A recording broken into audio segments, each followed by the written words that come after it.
नमस्कार, मैं ज्योति श्रीवास्तव और आप देख रहे हैं सी न्यूज भारत।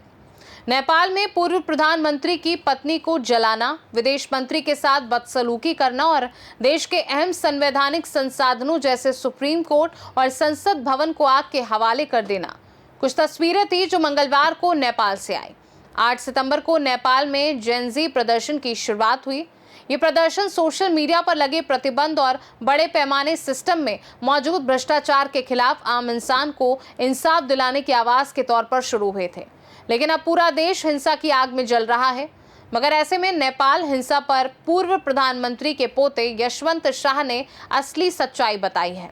देखिए हमारे सहयोगी प्रियांशु की ये रिपोर्ट। फिर बाद में ये उग्र रूप ले लिया तब जबकि पुलिस ने ओपन फायर कर दिया। देखिए, इनोसेंट प्रोटेस्टर्स थे, वो जेन ज़ी जो जनरेशन है वो यंग जनरेशन है, उसमें बहुत सारे स्टूडेंट्स हैं, 10वीं के स्टूडेंट्स हैं, 12वीं के हैं। लेकिन अभी जो 20 से ज़्यादा लोग उसमें डेथ हो गए और 500 से ज़्यादा हॉस्पिटलाइज्ड हैं।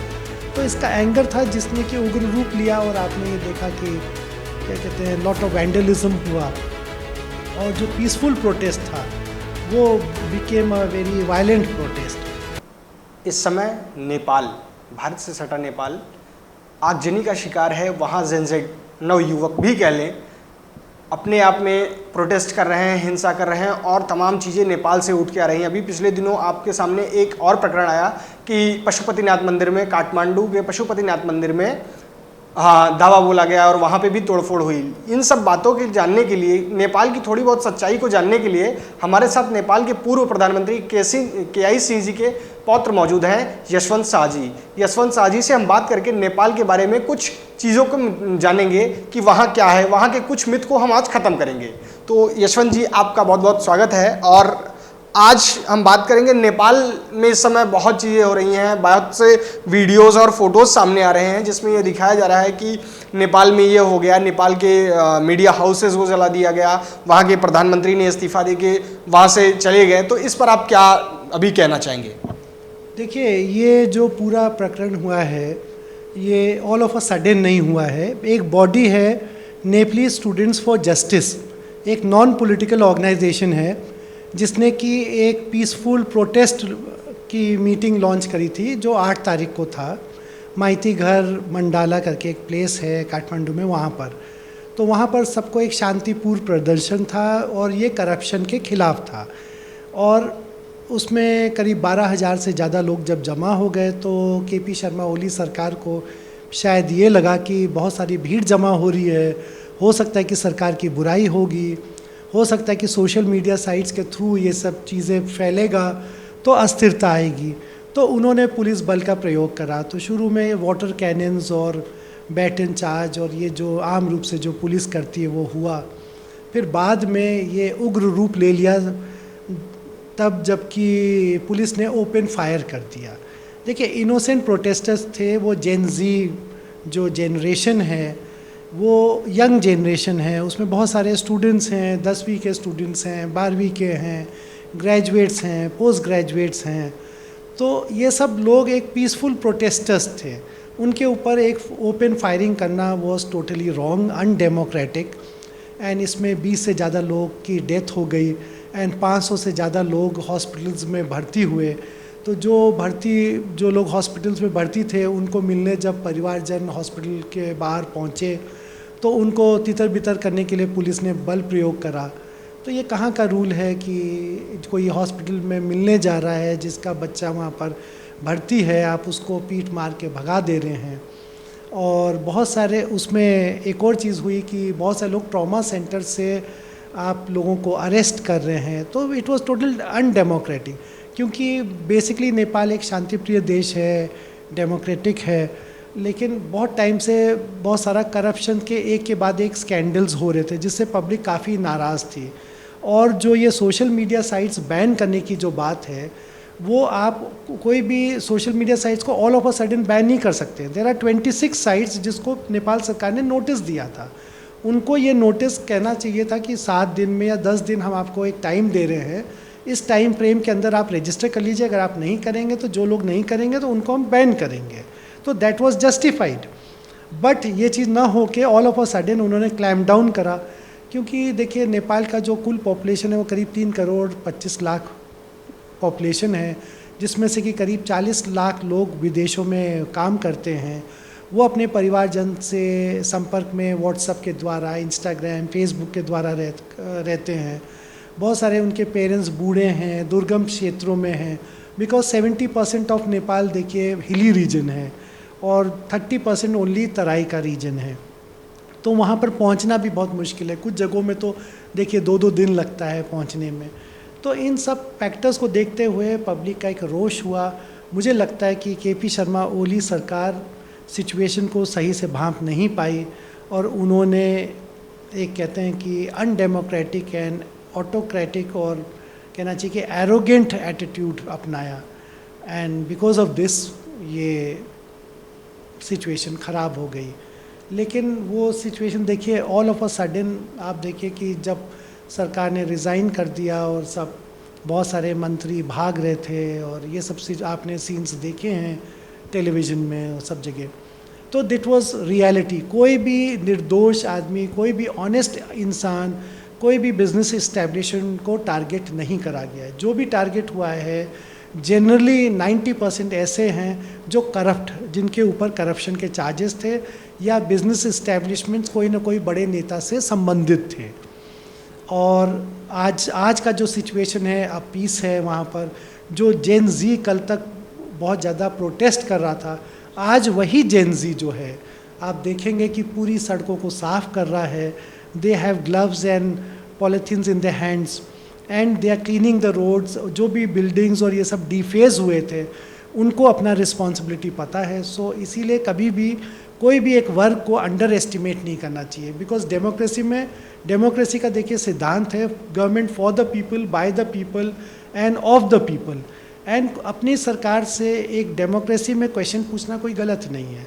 You have the right to ask and the government should be sensitive to answer the people. एक सवाल, हर व्यक्ति की आस्था जुड़ी है, चाहे वो भारत हो चाहे वो नेपाल हो, और कई ऐसे वीडियोस और फोटोज़ सामने आए जिसमें पशुपतिनाथ मंदिर में भी भद्रता और चीज़ों के दिखाया गया। उस पर क्या है, वहाँ की क्या सच्चाई है? चूँकि आप एक राजनीतिक परिवार से भी जुड़ते हैं तो चीज़, और नेपाल की पृष्ठभूमि से हैं, तो वहाँ की चीज़ें आपको पता होंगी, तो हमारे दर्शकों को भी थोड़ा सा। देखिए नेपाल में जो 90% पीपल हैं वो बहुत ज़्यादा धार्मिक हैं, धार्मिक प्रवृत्ति के हैं, चाहे वो जितना भी मॉडर्न हो जाए, बट वो गॉड को मानने वाले हैं, गॉड। तो उसमें जो भी आप हर वीडियो को आप प्लीज़ बिलीव मत करिए, क्योंकि बहुत सारे डॉक्टर्ड वीडियोस हैं, बहुत सारे पुराने वीडियोस हैं, और पशुपतिनाथ टेम्पल एकदम सीक्रेट है।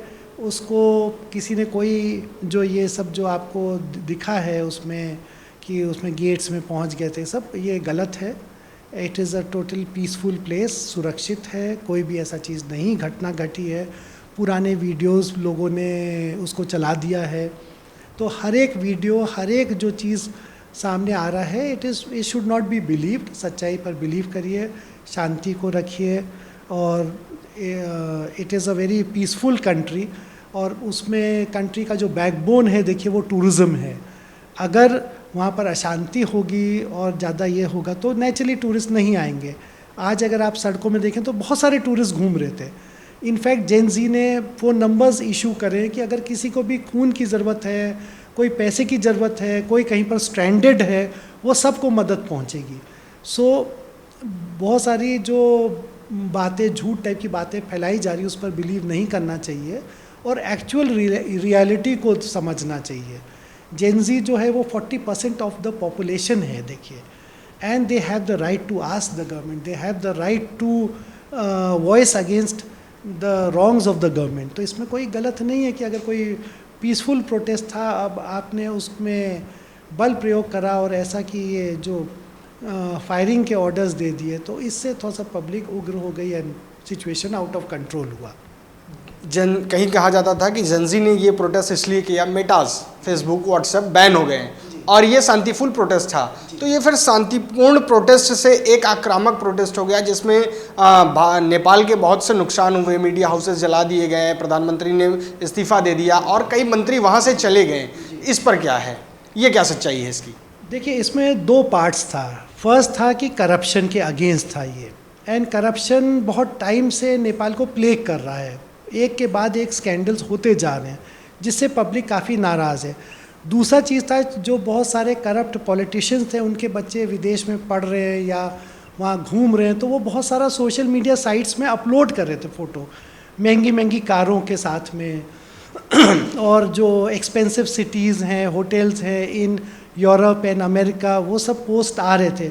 उनको देख करके बड़ी नाराज़गी थी पब्लिक में कि एक तरफ तो एक वो आम जनता है जिसके पास में एक सादा 2 वक्त की रोटी नहीं है खाने को, और दूसरे तरफ में ये देखिए लोग हैं जो कि अथार्थ पैसा, ये कहाँ से पैसा आ गया।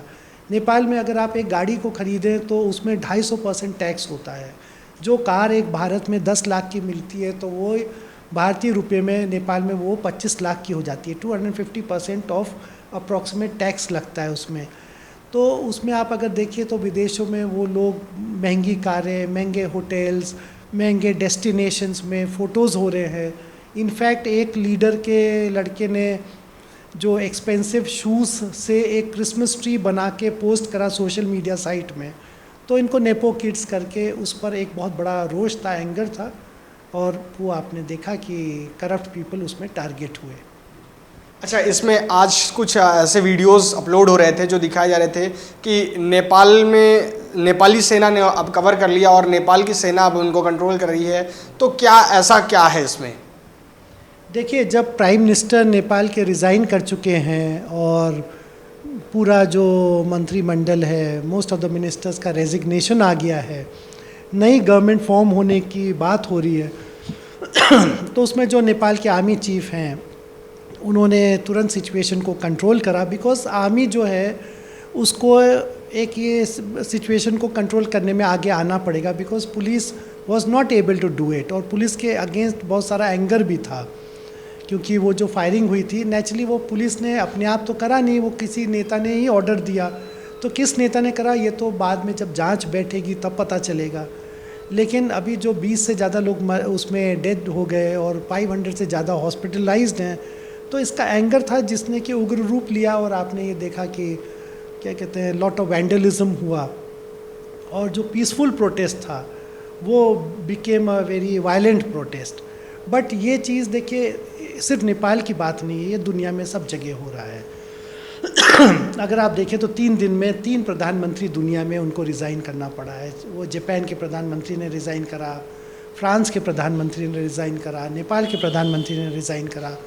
एंड जो एक नया जनरेशन अब है उसको अकाउंटेबिलिटी चाहिए, उसको डेमोक्रेसी में जो करप्शन फ्री वर्क चाहिए। तो अब जो नया सरकार है वो बहुत जल्दी, वहाँ के आर्मी चीफ ने कहा है, सबसे रिक्वेस्ट करिए सारी पार्टी से, जेनजी से, एनजीओ से, जो वेरियस पॉलिटिकल पार्टीज़ हैं सबसे, कि सब लोग एक मिल के जल्दी से बैठें, बातचीत करें और एक इंटरिम सरकार बनाएं। और वो केयर टेकर गवर्नमेंट जो है वो जब तक कि नेक्स्ट चुनाव नहीं होते, मुझे लगता है कि नेक्स्ट चुनाव 2026 में हो जाएंगे, फिर एक स्टेबल गवर्नमेंट बनेगी। और इसमें कुछ प्रमुख नाम सामने आ रहे हैं। उसमें काठमांडू के मेयर बालिन शाह हैं, जिनका कि काफ़ी क्लीन इमेज है। और इनफैक्ट जो ये जेन जी का जो प्रोटेस्ट हुआ उसमें बालिन शाह जी को इन लोगों ने सबसे पहले ऑफ़र करा था to lead the campaign, but क्योंकि Balin Shah does not fall in that age category तो उन्होंने मना कर दिया था। बट क्योंकि वो इंसान की क्लीन इमेज है, उन्होंने काफ़ी सारा वर्क करा है, अच्छा काम करा है काठमांडू में, तो एक वो नाम उभर के आया है। दूसरा नाम है धरान के जो साम्पंग करके जो मेयर हैं, ही इज़ हाईली अक्लेम्ड, उन्होंने अभी इंटरनेशनल सर्टिफिकेट भी उनको मिला है, and he is a very honest person, तो उनका भी नाम आया है। तो नेपाल में बहुत सारे एरियाज़ ऐसे भी हैं जिसमें कि जो मेयर्स हैं बहुत अच्छा काम कर रहे हैं, जैसे कि जो धनगढ़ी है पलिया के, यूपी से जुड़ा हुआ पलिया, उसके आगे जो धनगढ़ी है वहाँ के जो मेयर हैं गोपी हमाल, तो वो बहुत ऑनेस्ट हैं, उन्होंने बहुत काम करा है धनगढ़ी के अंदर, एकदम उसका चेहरा शहर का बदल दिया है, वेरी क्लीन नीट और बहुत अच्छा। यहाँ तक कि वो इंसान अपने घर से ही चाय थर्मस में लेके जाता है और ऑफिस की चाय तक नहीं पीता है ना, इन लोग सैलरीज लेते हैं। तो these are people who are the new generation leaders, और ये एक इस टाइप के लीडर्स आगे आएंगे, और जिससे कि मुझे लगता है कि अगर करप्शन में 50% भी कमी आई तो बहुत बड़ी चीज़ है। एक सवाल और, जेंजे में लगभग 40% से ज़्यादा युवा थे और अब युवाओं के साथ नेपाल की आम जनता भी थी, तो इसमें नेपाल का बहुत नुकसान हुआ, लेकिन जेंजे युवाओं का क्या नुकसान हुआ, इस पर थोड़ी सी बात हो जाए। देखिए, युवा ने जो ये पीसफुल प्रोटेस्ट करा, अगर आप वो पोस्टर को देखें तो उसमें सबसे पहले जो वर्ड है वो अगेंस्ट करप्शन है। तो क्योंकि क्या है कि जो देखिए, जो पहले के लोग थे वो बहुत सारी छोटे जॉब्स कर रहे थे। जो नेक्स्ट जनरेशन है वो पढ़ी लिखी है, अवेयर है, उसको पता है कि दुनिया में क्या हो रहा है। तो उनको ऐसा लगता है कि जो उनकी अपॉर्चुनिटीज़ हैं वो ये करप्ट लीडर्स उनको रोक रहे हैं। उनके वजह से जो अच्छाइयाँ हैं, the policies of the government cannot reach the lower strata of the people. तो इसलिए जो एक वो पब्लिक चाह रही है कि नेपाल एक डेवलप्ड कंट्री बने, एक क्लीन नीट, एक गॉड फियरिंग पीपल हैं वहाँ पर, जो भगवान में बहुत आस्था है, और उन लोग शांति प्रिय देश है। बहुत सारे टूरिस्ट वहाँ पर आते हैं। आजकल तो अब देखिए बहुत सारे अमेरिकन एंड इंडियन कंपनीज़ भी वहाँ पर रजिस्टर हो रही हैं। लॉट ऑफ असेंबली प्लांट्स हैं कंपनीज़ के। तो संसाधन की कमी नहीं है देखिए, लेकिन वहाँ पर संसाधन की कमी जब नहीं है फिर भी अनएम्प्लॉयमेंट क्यों है? तो this is a very big reason, because जो गवर्नमेंट की जो पॉलिसीज़ हैं वो करप्शन के वजह से पब्लिक तक, जो आम पब्लिक तक नहीं पहुंच पा रही।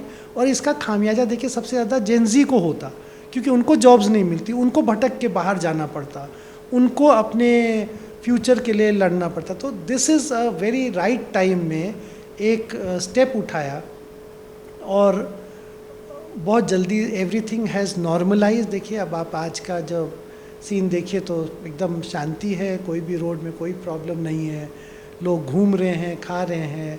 और जेनजी के सारे जो कल तक जो विरोध कर रहे थे, आज सब वो क्लीन कर रहे हैं।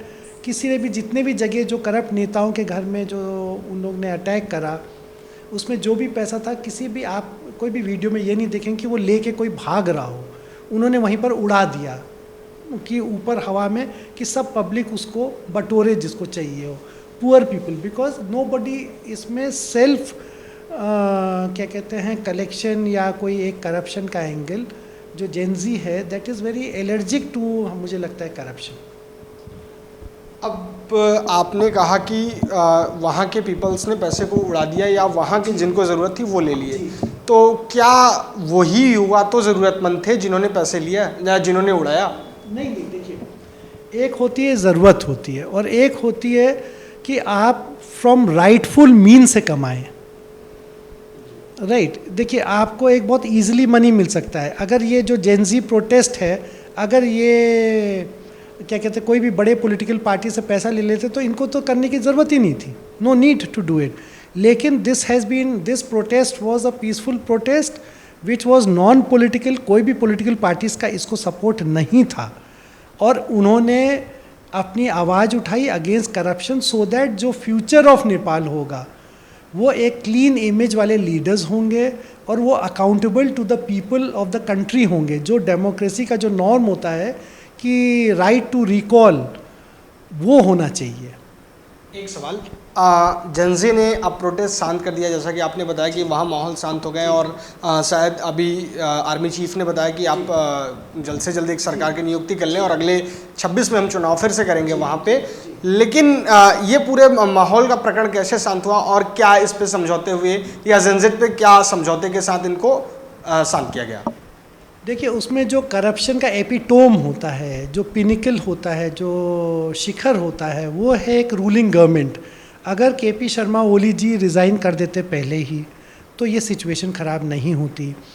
अगर गृह मंत्री ने जिनके अंडर में पुलिस आती है, अगर वो एक्शन पहले लेते कि भाई देखिए ऐसा है कि उनके ग्रुप को बुला के आप मीटिंग करते, एक नेगोशिएशन करते, बातचीत से इसका समाधान निकालते, तो चीज़ें शायद इतना ख़राब नहीं होती। तो क्योंकि जब अब केपी शर्मा ओली सरकार उन्होंने रिज़ाइन कर दिया, सारे मंत्रियों ने रिज़ाइन कर दिया, उन्होंने अपना गुस्सा दिखा दिया, और जब सब रिज़ाइन हो गए तो अब एक नया शुरुआत होनी है। तो जब नई शुरुआत होनी है तो जो उसका मकसद था वो तो पूरा हो गया, देखिए, आंदोलन का। And it was basically aim towards corruption. जब करप्ट गवर्नमेंट को हटा दिया तो अब एक चांस है to make a good government, and उसमें सब लोग की बातचीत चल रही है काठमांडू में।